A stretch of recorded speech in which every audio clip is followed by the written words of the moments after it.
নরসিংদী জেলা বিএনপির সভাপতি ও বিএনপির যুগ্ম মহাসচিব খায়রুল কবির খোকন নরসিংদী ১ আসনের মনোনয়ন পাওয়ায় ৪ নভেম্বর বিকাল ৩:৩০টায় নুরালাপুর ইউনিয়ন বিএনপির উদ্যোগে শুকরিয়ানা আদায় ও দোয়া অনুষ্ঠিত হয়।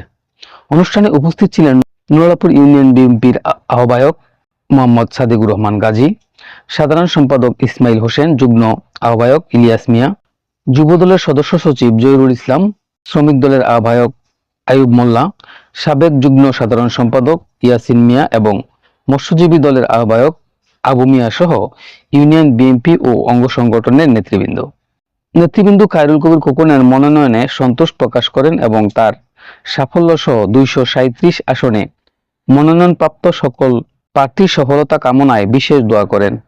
জনাব গাজী সাহেব সাবেক সংসদ সদস্য খোকন সাহেবের বিগত ১৫ মাসের এমপি থাকাকালীন বিভিন্ন উন্নয়নের বর্ণনা করে আগামী নির্বাচনে জয়ী হলে মন্ত্রী হবার আশা ব্যক্ত করেন। এই নরসিংদীর গণমানুষের নেতা জনাব খায়রুল কবির খোকন ভাই, আপনারা জানেন ১৫ মাস উনি এমপি ছিলেন। ১৫ মাসে আমাদের এলাকায় কি উন্নয়নমূলক কাজ করেছেন।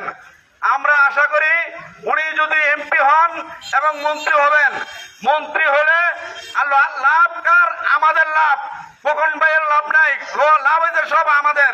কেন? এই রাস্তাঘাট আমরা জানি, এই যে অটোওয়ালা, রিক্সাওয়ালা, টেম্পোওয়ালা যারা এই রাস্তা দিয়ে অটো চালান তারা বুঝতে পারেন এই রাস্তাঘাটের যে বেহাল অবস্থা।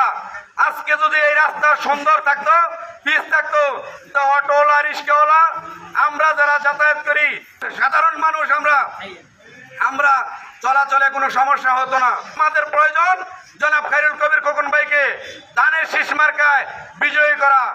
আমি আপনাদেরকে সবাইকে আহ্বান করব, আমাদের নেতা জনাব খায়রুল কবির খোকন ভাই যেই দিন আমাদেরকে প্রোগ্রাম দেবে, ওই দিন আমরা এই খোকন ভাইয়ের গণসংযোগ ভোটের জন্য আমরা আমাদের কার্যক্রম শুরু করব। আমরা শুধু খালি দোয়া করব, সবাই সবার জন্য দোয়া করবেন। আপনারা জানেন আমাদের দক্ষিণ অঞ্চলের নেতা জনাব আবু সালেহ চৌধুরী, উনি আমাদের ইউনিয়নের, ওনাকে নিয়ে, খোকন ভাইকে নিয়ে আমরা কিছুদিনের ভিতরেই রিপ্লেট বিতরণ করব। রিপ্লেট বিতরণের পরে আমরা ভোটের জন্য গণসংযোগ করা শুরু করব ইনশাআল্লাহ। আপনারা ঐক্যবদ্ধ থাকবেন, এখানে দল মত নির্বিশেষে সবাই ঐক্যবদ্ধভাবে এই ধানের শীষ মার্কায় ভোট দিয়ে জনাব খায়রুল কবির খোকন ভাইকে বিজয় করার আহ্বান জানিয়ে আজকের এই বক্তব্য শেষ করলাম।